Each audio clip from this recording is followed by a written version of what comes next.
I am the young lord of the world's greatest martial clan. My father is one of only 9 war saints left in existence. And yet, because of a single promise made 3 years ago, I spent 3 full years being called a simp. Right when my father was furious enough to disown me entirely, everything changed. On the campus of Southeast Martial University, Luna stares at me with a dead serious expression. "Zane," she says, "I'm pregnant. I'm giving you a chance to marry me." My shocked eyes follow her hand down to her flat stomach. 3 years. I have spent 3 full years as Luna's simp. 3 years ago, I transmigrated to Langsing just as the master guarding the Southeast Stargate was killed in battle. In his final moments, Master Lin entrusted his most beloved daughter, Luna, to my care. I was about to refuse, but then the cheat system activated. Its function was simple: act as Luna's devoted simp for 3 years, and I would earn massive system rewards afterward. With no other choice, I made the 3-year pact with my master. Those 3 years were pure agony. Luna grew more outrageous by the day, and I had no choice but to play along for the rewards. On top of that, the identity I had inherited was anything but ordinary. My clan, the Lu family, is the top martial clan in the southeast region of the Dragon Kingdom. In the 800 years since the Stargates awakened, only 10 human ancestors have survived on all of Langsing, and the Lu family holds one of those 10 seats. In the era that followed the Stargates, humanity gave birth to 9 war saints, one of whom is my own father, Lord Shan. Of the remaining 8, 2 belong to my 2 uncles. Of the 9 war saints of humanity, the Lu family alone holds 3. That ratio is terrifying. The Lu family stands equal to even the most powerful clans in the capital. Wrapped in layer after layer of prestige, my every move draws the eyes of the world. And yet, from this fearsome legacy came a simp like me. My 3 years of groveling made my name infamous across the southeast region and throughout the entire Dragon Kingdom. It sent the entire clan into a rage. Everyone was furious at their own young lord. Even my father, Lord Shan, had crept to my bedside more than once in the dead of night, desperate to strangle his simp of a son, but he never quite brought himself to do it. I ignored every insult and ground my teeth through 3 full years. And today is the very last day of the 3-year pact. All I have to do is make it through, and the system will start delivering my rewards. What I never expected was that Luna would drop a bombshell like this on the very last day. The campus of Southeast Martial University is already packed with students, all staring at Luna in disbelief. Luna and I have caused plenty of absolutely wild scenes before, but even by those standards, this one takes the crown. Every pair of eyes in the crowd locks onto me, and yet this time, I just stand there in silence. Luna glares at my blank face, fury blazing in her eyes as she snaps at me. "You're hesitating? You actually dare to hesitate? Anyone watching would think you were the one doing something wrong." I let out a long breath and force myself to calm down. I agree. The crowd goes completely speechless. Luna lifts her chin again. "That's more like it. But your little hesitation annoyed me. And I do have conditions for marrying you. A bride price is non-negotiable, and it must meet elite family standards. My parents raised me, and that was not easy. A woman deserves security when she marries. As for a dowry from my side, there won't be one. You know my father died defending the West Gate, and our family fell. On top of that, after we marry, you must give the child a legitimate place in your family. Treat the child exactly like your own flesh and blood, and do not ask who the father is. You cannot restrict my freedom, and you cannot force me to do anything I don't want to do." Luna fires off demand after demand without taking a breath. Each one shatters every shred of common decency. The students on the campus are absolutely stunned. When she finally finishes, Luna turns to me. "So, can you agree to all of that? If you can, then let's hold the wedding tomorrow." I give a casual nod. I agree. It doesn't matter anyway. Tomorrow it will all fall apart. I am only here waiting for my system rewards. Tomorrow I will come for you with the grandest wedding Langsing has ever seen. Stay home and wait for me. My words land like a stone in still water. The crowd goes completely silent. It takes them a long moment to process it. The young lord of the Lu family actually just agreed to take the deal. When it finally sinks in, the campus explodes into noise. As the heir of the top clan in the southeast region, any news of his marriage would have attracted massive attention on its own. Countless clans and powers have fought tooth and nail just for a chance to marry into my family. And yet, here I am, getting married like this, in the most ridiculous way imaginable. The shockwave this will send out is beyond measure, and no one is more smug about it than Luna herself. She feels no shame at all over being pregnant with someone else's child. Instead, she is proud that Zane still chose her even after finding out the truth. "I'll be waiting, Zane. You're a man. Remember what you said today." A flash of triumph crosses Luna's eyes. Open contempt spreads across her face. No matter how wild she acts, no matter how far she goes, there will always be someone to clean up after her. And that someone is the young lord of the top clan in the southeast region. She really does have a gift. I give a quiet smile. "Don't worry. Tomorrow I'll give you the wedding of your dreams." Luna's eyes suddenly shift. "Oh, I just remembered. 2 more things. You know, tomorrow is my father's Memorial Day. So I want him to know the good news about my pregnancy, and I want him to witness my happiness. So I want you to announce you're marrying me in front of everyone attending the memorial." "Fine, I agree. I'll be there on time tomorrow." Truthfully, the last thing I want is to cause a scene on my master's Memorial Day. But Luna was Master Lin's most beloved daughter, his one and only concern in his final moments. That she has become this person is something Master Lin would never have wanted. The reason I agree is partly to reclaim my dignity, and partly because I still hold a slim hope hope of waking Luna up. If that hope fails, then so be it. I've already made one last effort for my master's sake. My conscience is clear. The moment the crowd hears a time has been set, they completely lose it. At the War Saints Memorial, the man's own daughter, carrying another man's child, accepting a proposal from the young lord of the Liu family. The scene alone is absolutely insane. If Master Lin could see this from the other side, would he cry or laugh? The crowd buzzes with chatter. Everyone knows that the War Saints Memorial draws not just major clans but also countless ordinary people coming to pay their respects. Add every major media outlet covering the event, and no one can even imagine just how wild this is going to get. Luna is beaming with self-satisfaction. She is completely happy now. See you tomorrow then. I'll be watching to see how serious you are. Done talking, I turn and walk away without a glance back. Clean and direct. No hesitation. I leave behind a crowd too stunned to speak. As time passes, the news spreads outward from Southeast Martial University like wildfire across the entire Southeast region. The moment it breaks, it triggers an explosion of reactions. After leaving the university, I get into my limited edition Longxi sports car and drive straight to the War Saint Mausoleum in Starhold City. The grounds are already flooded with visitors who have come a day early to pay their respects. Flowers and offerings fill every corner of the vast space. Thank you all for coming to honor my master. It's getting late. Please head home now. The moment I say the words, old Zheng begins clearing the grounds. Within moments, the once bustling mausoleum falls completely still and quiet. I stand before the black and white photograph and bow 3 times. Master, I've come to see you. When it comes to Luna, I did everything I could over these 3 years. Now that the 3-year pact is over, I will no longer watch over her because continuing any further would only hurt her. I hope you can understand. What happens tomorrow is, in a way, one final lesson I give her on your behalf. It may break her, or it may save her. But whatever the outcome, I hope you won't blame me. I bow 3 more times, then stand in silence, gazing at that kind and gentle face. I think back to the look in my master's eyes the day he left this world. The man the world called an invincible war saint. In his very last moment, that final flicker of light in his eyes was nothing but worry for his daughter. Back at Southeast Martial University, inside a training room, a young assistant wearing black-framed glasses bursts through the door and shoves a phone toward Nova. Miss! Nova wipes the sweat from her face and takes the phone with curiosity. Her eyes land on the headline at the top of the screen. It reads, Luna is pregnant. Tomorrow, on the anniversary of War Saint Lin's death, Zane to propose in public. For a full, several seconds, Nova's beautiful face darkens like a storm rolling in. Master Lin had 3 disciples, Nova and me, and Luna. Nova and I were always seen as childhood sweethearts. Everyone assumed we were a couple. But the moment I started simping for Luna without any limit, Nova and I drifted apart until we became strangers. Even so, this headline shatters every last shred of Nova's sense of decency. Tomorrow is the Master's Memorial Day. For these 2 to pull something like this is a complete insult to the Master. Nova cannot accept it. She storms into the weapons storage room and begins assembling a massive cleaver, section by section. In no time, she has a blade with a handle that stretches nearly 4 meters long. Then Nova hoists that 4-meter cleaver onto her shoulder and charges down to the underground parking garage. She lays the massive blade across the top of a sports car. A vehicle built like a tank tears out of the garage at full speed. Moments later, Nova arrives carrying that 4-meter cleaver, absolutely radiating fury, and storms straight into the mausoleum grounds.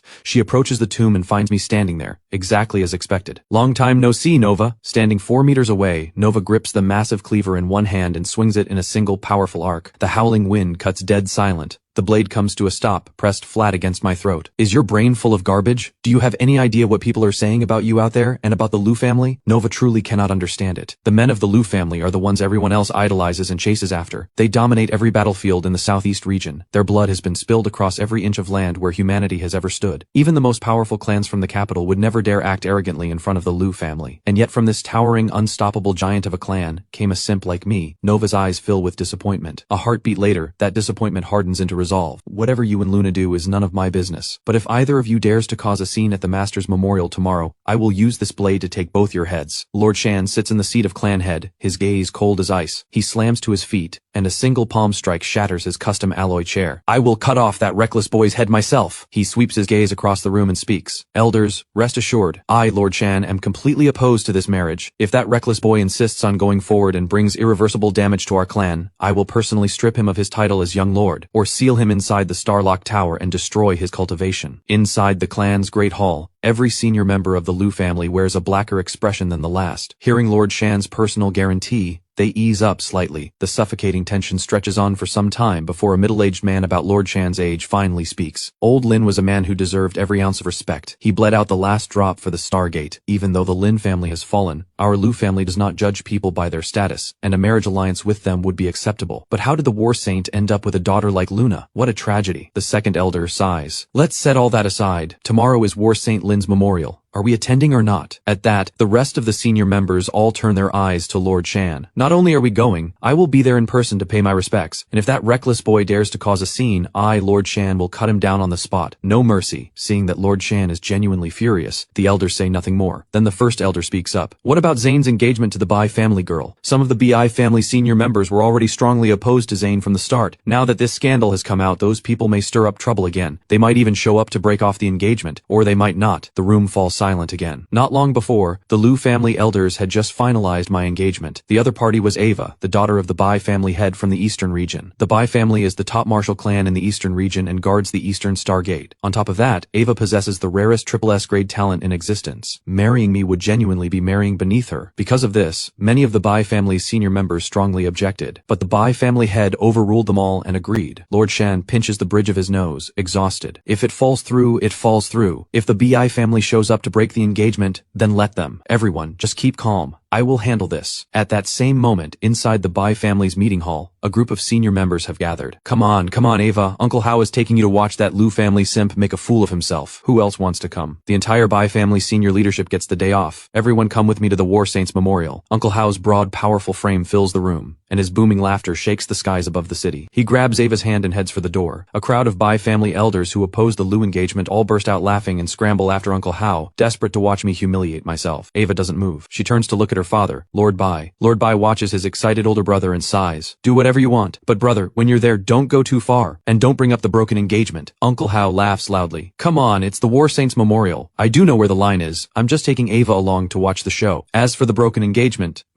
that's my niece's business. I'll handle it face to face, in person. With that, Uncle Hao pulls Ava out of the hall, leading the crowd of senior members straight toward the War Saints Memorial grounds. Old Jung stares at the raging headlines and feels a chill crawling up his scalp. He looks up at me. Young Lord, the public reaction right now is very hostile toward the Liu family. It doesn't matter. I stand before Master Lin's tomb completely calm. All of this was expected. When the young lord of the top clan in the southeast region pulls a stunt like this, whatever kind of public uproar follows, none of it surprises me. Are you really not going to do something, young lord? And are you actually going to propose to Luna tomorrow? I smile. You're overthinking it. How could I possibly propose to Luna? Old Zheng, I need you to do one thing for me. Use every contact you have. Within 3 days, I want to know who fathered Luna's child. Understood. I'll start immediately. I watch Old Zheng's figure disappear, then turn my gaze back to the tombstone. The reason I send Old Zheng to investigate Luna's pregnancy has nothing to do with caring about Luna. It goes back to the time when my master passed away. He left certain things in my keeping, but those things are not a legacy and they were never meant for me. I am simply their temporary guardian. The key to opening them must wait for those destined to receive them. Rumors about this have circulated for years. Most people believe it is the legacy Master Lin left behind, so I suspect someone has already set their sights on that legacy, and Luna is being used as a weapon against me. Before long, Old Zheng returns. Young lord, the pregnancy is suspected to involve Victor Zhou of the Zhou family behind the scenes, but it will take more time to confirm. Keep investigating. Watch him closely. The night wind cuts like a blade, cold and lonely. I remain standing before Master Lin's tombstone with no intention of leaving. I plan to stand here until dawn, waiting for the system rewards to arrive. As the moment draws near, even though I have mentally prepared myself, my heart still races. After all, I carried the name of Simp for 3 full years. What is about to ring out is not just a system notification. It is the spine that has been forced to bend for far too long, finally straightening. Then, right as the clock strikes midnight, the system chime sounds right on time. Congratulations, player. The 3-year Simp pact has ended. Day 1 after the pact, you have received a combat aura, the Chaos Lotus Seed. The moment I see the reward, wild joy surges across my face. According to legend, when a martial practitioner pushes a certain field of cultivation to its absolute peak, a combat aura will manifest. These auras can shake enemies to their core and turn the tide of battle. They are the mark of true power and talent. My martial talent rating has always been grade A, and the system has only just activated, yet it has already solved my talent problem entirely. The very next moment, a chaotic storm erupts inside my mind. A tearing, ripping agony detonates through my brain, but the pain comes fast and leaves just as fast. Exactly 3 seconds later, everything returns to normal. In that instant, I discover that inside my mind a chaotic realm has appeared. It is no larger than a palm, and at its center, a single lotus floats in perfect stillness. The system chimes again. Reward level is ranked from 1 star to 8 stars, with 8 stars being the highest. Each day, the player automatically receives 1 random reward. The Chaos Lotus Seed is an 8-star rare reward. I can't hold back the joy flooding into my eyes. Across all of Langsing, over 100 combat auras have been officially recorded. This particular one appears in none of those records. But if the system rates it at the maximum 8 stars, it cannot possibly be anything low tier. A top tier combat aura on day 1. From here on out, it only gets easier. easier. Thinking this, I suddenly feel that every bit of suffering I endured over those 3 years was worth it. I wonder what my talent level looks like now. A powerful combat aura is not just the ultimate power flex in battle. Its greater purpose is to transform the talent and potential of whoever holds it. On the surface, I still appear to be grade A talent, but now that I possess the Chaos Lotus Seed, who can say? Before, I spent every day chasing after Luna. On top of that, my cultivation had been far from serious.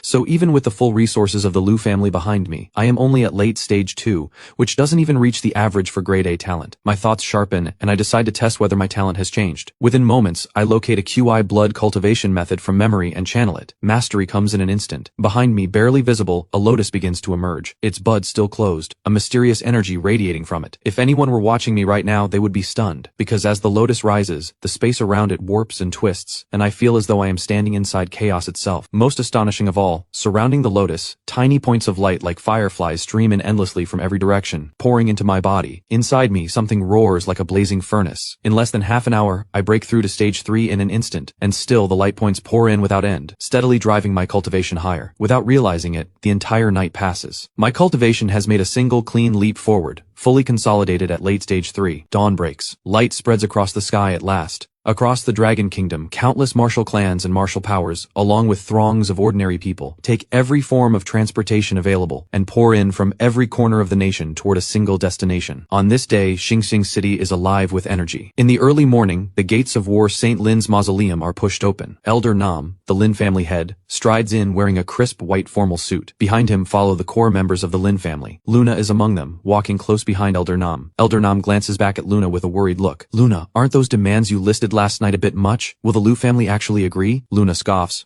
Whether the Lu family agrees doesn't matter. As long as Zane agrees, that's enough. All these years, whatever I asked for, even when the Lu family strongly objected, Zane always made it happen for me. Elder Nam gives a slow nod at that. Thinking back on everything I had done before, his confidence returns a little. Ever since Master Lin fell, the Lin family had lost its pillar and collapsed completely, dropping from a top-tier martial clan all the way down to third rate. But ever since this simp showed up, cultivation resources have poured into the Lin family from every direction, single-handedly lifting the Lin family back up from third rate to second rate. Without that, Elder Nam's level as a 7th rank grandmaster could barely hold the clan at third rate. That was already his limit. Yet even while pocketing everything the Lu family provided, Elder Nam has nothing but contempt for me. Back at the tombstone, I awaken slowly. The entire night of cultivation feels like nothing more than a single breath of time to me. When I check my current level, even I am mildly surprised. Jumping from late stage 2 to late stage 3 is only 1 rank, but even someone with triple S grade talent with top tier resources behind them could not break through this fast. It seems the Chaos Lotus Seed combat aura has gifted me with talent far more frightening than I imagined. Then I see Luna walking over. Come on, help greet the guests, she calls out, then turns and heads toward the entrance. When we reach the gates of the mausoleum, Nova is already standing there welcoming guests. But Luna's heart skips, because lying at Nova's feet is a gleaming 4-meter-long cleaver. As time goes on, the mausoleum fills until people crowd every inch of space inside and out. The War Saint's reputation and legacy speak for themselves. Even in death, people still remember what he gave to humanity. I wonder if the Lu family's young lord is really going to propose to the War Saint's daughter today. Looking at this scene, the guests chatter among themselves, and the conversation inevitably turns to me. After all, this story has exploded far too big. And it is, without a doubt, the most ridiculous drama of the year. A sudden cry erupts through the crowd like a clap of thunder. The Lu family is here! Countless eyes snap to the mausoleum entrance. My father, Lord Shan, strides in with 2 men behind him, the first elder and the second elder, my 2 great uncles. Lord Shan is one of the 10 war saints of the Dragon Kingdom. The Lu family's other 2 war saints permanently station themselves at the Stargate and the Abyss. The first elder and the second elder are both 8th rank Golden Body Grandmasters. The Lu family has arrived with 1 war saint and 2 Golden Body Grandmasters. They have given the Lin family more face than they ever deserved. After Lord Shan bows before the tomb, his eyes land directly on me, and my nerves spike immediately. I can feel the killing intent radiating off him. It carries the distinct flavor of a father ready to personally deal with his own son. Then Lord Shan turns to face Elder Nam. The Lin family's war saint once held the West Gate alone, buying time for the Lu family's reinforcements to arrive. Had the West Gate of the Southeast region fallen, 3 billion lives in the Southeast region would have turned to dust. Master Lin fought for the Dragon Kingdom, for humanity, until his very last breath. This golden body marrow elixir is a gift to the Lin family, with hopes that it helps the Lin family rise again. With a wave of Lord Shan's hand, a bottle of golden body marrow elixir appears. Even though the Lin family's recent behavior has deeply frustrated him, basic respect must still be shown. The moment the crowd hears what the Lu family has brought, the the whole place erupts. A full bottle of golden body marrow elixir is enough to create a single 8th rank golden body warrior. Truly the Lu family. What a gesture. Elder Nam freezes for a moment, then excitement floods his face. Golden body marrow elixir. I'm a 7th rank grandmaster right now. Couldn't this bottle be exactly what I need to break through to the 8th rank? Luna hears this, and also freezes. The Lu family actually brought something this precious to a memorial ceremony. She had not expected that. Then Luna suddenly has a realization. It must be because Lord Shan knows Zane is proposing to me today. That's why he showed up in person and brought a gift. He's already treating me like his daughter-in-law. At this thought, Luna's confidence skyrockets, and another thought follows. I need to revise my list of demands. If they hand out golden body marrow elixir like it's nothing, the Lu family is far wealthier than I imagined. Watching Elder Nam and Luna look completely out of their depth, Lord Shan can't be bothered to engage. He finishes the formalities and steps back to the guest area. Just then, a young man in a black formal suit walks in. It is Victor Zhou. The Zhou family is the 2nd-ranked martial clan in the southeast region, and also the top financial power in the region. While the Lu family is the undisputed king of martial combat, the Zhou family has planted its business interests in every corner of the southeast region,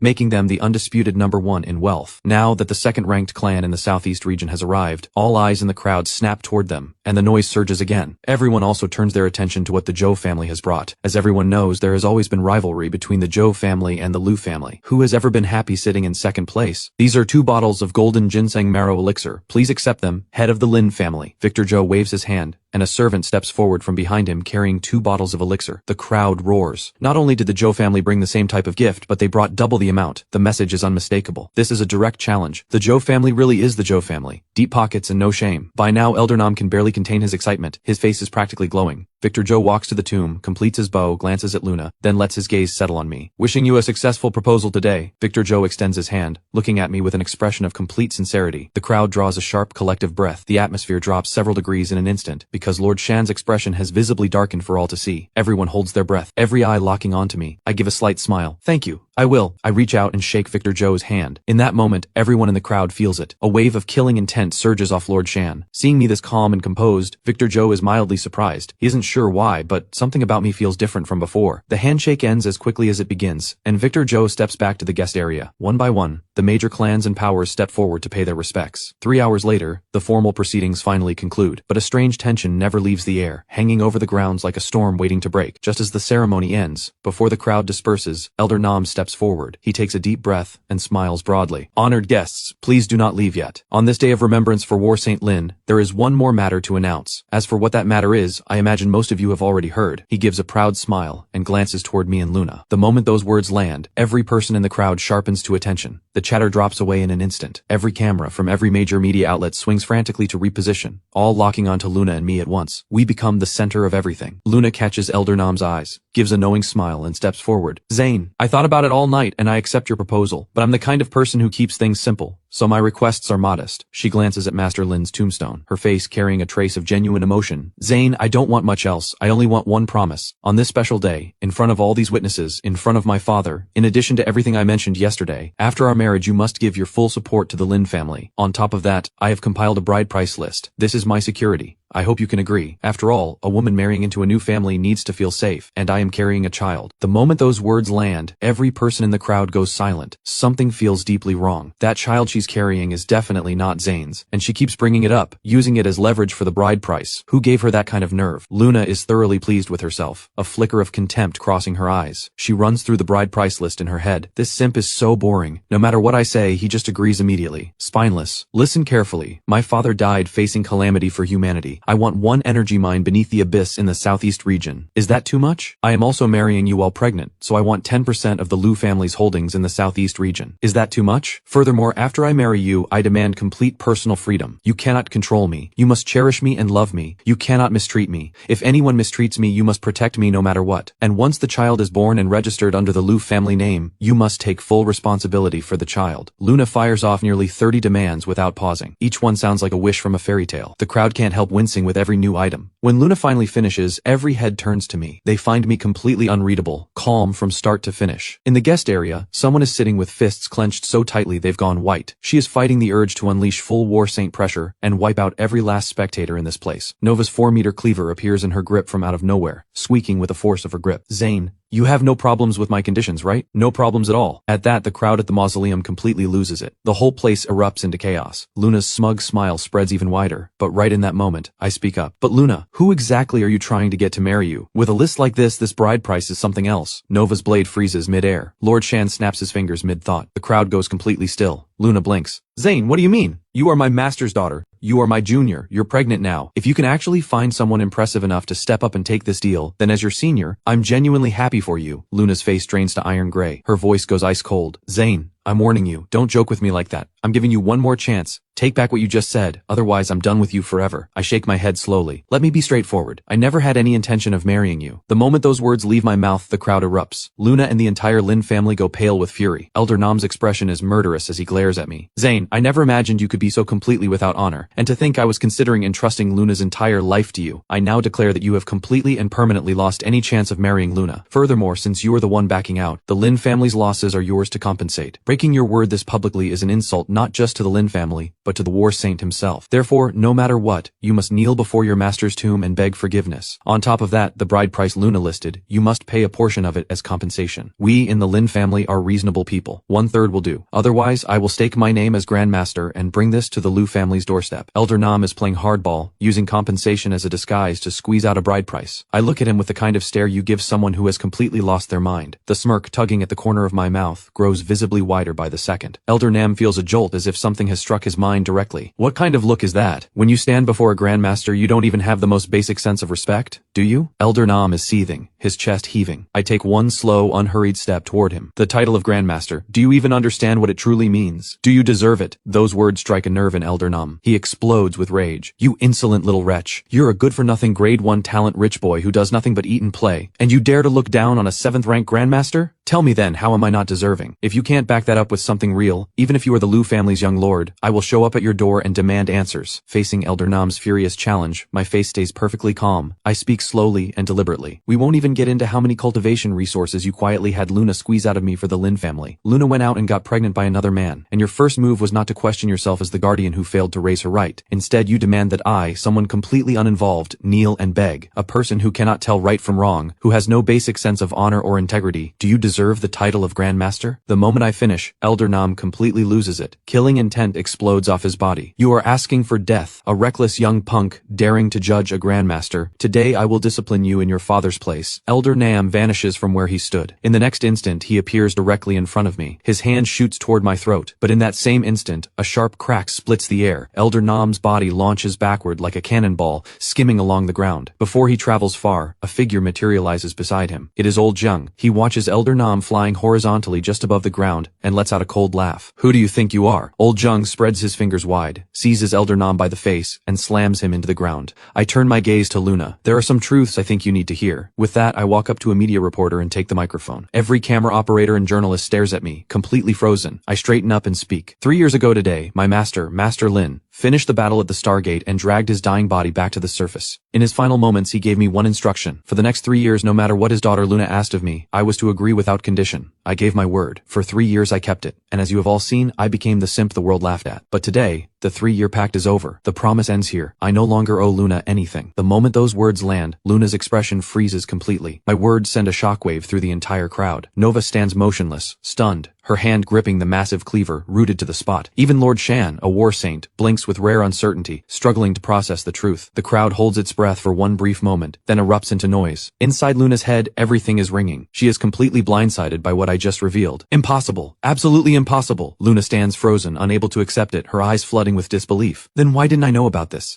Zane, you made all of this up just to back out of the marriage. What kind of game are you playing? You just don't want to take responsibility for me and the child. I give a cold smile. Let me say this one final time. Every word I have spoken today is the truth. I fulfilled the 3-year pact. From this moment on, you and I are finished. Luna, this is the last time I will call you my junior. With that, under the eyes of everyone present, I turn and kneel before Master Lin's tomb. 3 firm bows, head to the ground. Master, you once said that 3 bows seal a bond. The day you crossed paths with me, you took me on as your disciple. Now with these 3 bows, the bond between master and student is complete. When it comes to Luna, I did everything I could. Whatever comes next is hers to face alone. The bowing ends. I rise slowly to my feet, then give the tomb one final deep bow, before straightening up completely, spine perfectly upright. Luna stares at me, thrown off by the whole scene. Listening to the chatter rippling through the crowd, Luna still cannot believe it. You actually, just to back out of a marriage, severed the bond with my father. I say nothing in response. My silence sends a chill straight through her. Her expression twists with rage. I get it now. The reason you agreed to the proposal yesterday was just so you could back out today, to humiliate me in front of everyone. Zane, you are so cruel. No matter what, my father was your master for 3 full years. The way you humiliate me, humiliate the Lin family, how can you live with yourself? Luna is nearly screaming. Surrounded by whispers and pointing fingers, Luna snaps from shame and fury. She rushes toward me and raises her hand to strike me across the face, but a crushing pressure slams into her out of nowhere. Luna drops straight to her knees in front of everyone, forced down before Master Lin's very tombstone. Old Zheng has unleashed his 8th rank golden body pressure and pinned her completely. Every light in Luna's eyes goes out. Her gaze turns blank. Zane, I will never forgive you, not even if you kneel before me. In this moment, Luna's composure completely shatters. The very last flicker of life fades from her eyes. I let Luna scream. I don't look back. I raise my hand with a sharp motion and draw 3 sandalwood chests from my storage ring. In the days before my master fell, he placed certain things in my keeping. I believe many of you have heard of this. The moment I say it, shock ripples across every face in the crowd, followed by a blazing hunger in their eyes. Only Lord Shan, a fellow war saint, stays calm.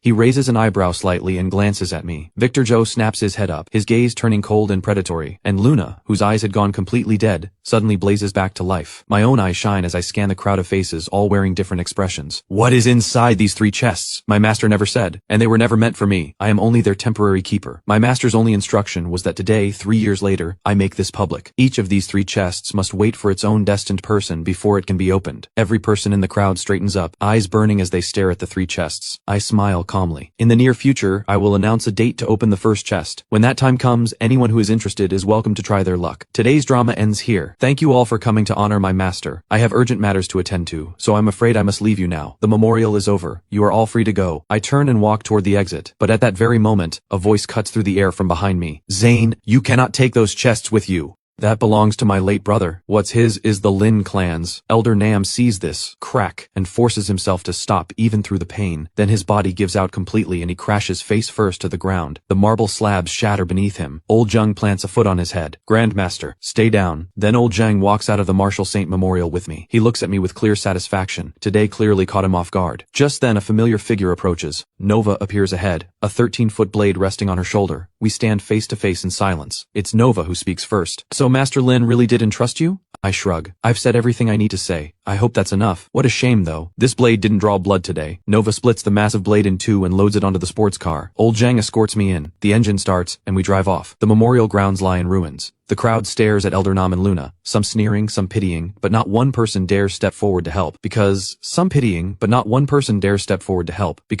the Lu clan's martial saint is still here. Then a roar of laughter erupts, loud enough to make every scalp crawl. Lord Shan throws his hands behind his back, laughs at the sky and walks away. First Elder and Second Elder burst out laughing behind him. The whole scene feels surreal. Lord Shan hasn't said a single word this entire time. Even when Elder Nam unleashed killing intent toward me, again and again, Lord Shan never once moved to act, but right now, his silence says everything. The moment Lord Shan turns to leave, the other clans and guests follow. Uncle Hao, we didn't even get to see the fun part. But Zane, he's nothing like that lapdog everyone talked about. In the crowd, a young woman and a middle-aged man head for the exit. It's Ava from the Bai clan, with Uncle Hao. Uncle Hao looks genuinely puzzled. Something's off. Are we still calling off the engagement? Uncle Hao's eyes go wide. Of course we are. That kid is not worthy of you. We finally have our chance. Move fast. But before we do that, let me take you to the 5 academies. Haven't you always wanted to challenge the 5 rankings? We're here. Might as well. As the crowd clears out, clan members help Elder Nam to his feet. His mind is on the verge of breaking. Why? I won't accept this. Elder Nam screams in fury, his face completely twisted. Brother, why did you leave everything to that wolf cub? Did the Lin clan mean nothing to you? Elder Nam howls at the sky and coughs up blood.